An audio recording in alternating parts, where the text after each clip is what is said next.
প্রশ্ন ফাঁসের মতো একটা অভিযোগ এবং নানাভাবে আসলে বোঝা যাচ্ছে যে এরকম কিছু হওয়ার সম্ভাবনা আছে।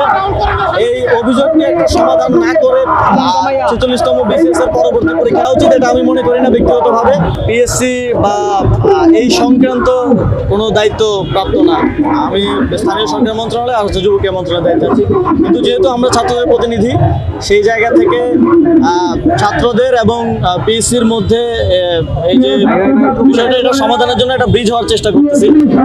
ওনারা প্রায় ৭২ ঘন্টা, প্রায় ৮০ ঘন্টার উপরে অনশনে আছেন এবং ওনাদের শারীরিক অবস্থা খুবই ঝুঁকিপূর্ণ অবস্থায় আছে।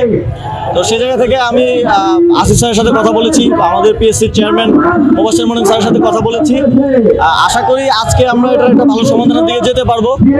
পিএসসির চেয়ারম্যান আরও ২জন সদস্য সহ এখানে আসছেন, আন্দোলনকারী শিক্ষার্থীদের প্রতিনিধি সহ পিএসসির চেয়ারম্যান স্যার, ২জন সদস্য সহ আমি সহ বসে আমরা আশা করি আজকে এটা একটা সমাধান দিতে পারবো। এবং আশা করি যে আমি ব্যক্তিগতভাবে মনে করি না যে প্রশ্ন ফাঁসের মতো একটা অভিযোগ এবং নানাভাবে আসলে বোঝা যাচ্ছে যে এরকম কিছু হওয়ার সম্ভাবনা আছে।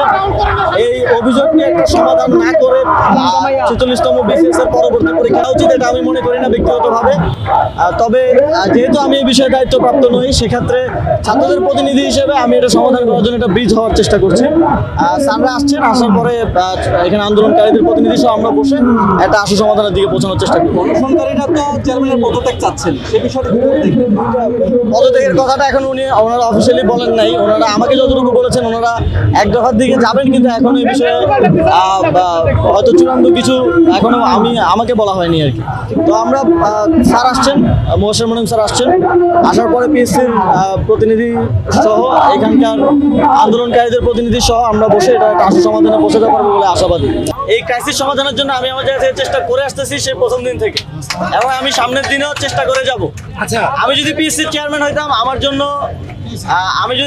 আমি যদি কনভিন্স হইতাম, প্রমাণ কিংবা মনে করেন যে সিআইডির তদন্ত প্রতিবেদন আসবে বা এটা আসবে ওইটা আসবে, কিন্তু আমি যদি কনভিন্স হই যে প্রশ্ন ফাঁস হয়েছে, তাহলে তো আমার কোনো ওয়ে নাই যে পরীক্ষাটা আগে নিয়ে যাওয়া। আমি আগে নিয়ে যাইতাম না। আমার মন্ত্রণালয়ে যদি কোনো জায়গায় আপনারা বলেন যেখানে প্রশ্ন ফাঁস হচ্ছে বা অনিয়ম হচ্ছে, আমি ওটা রাইট স্টপ করে দিই।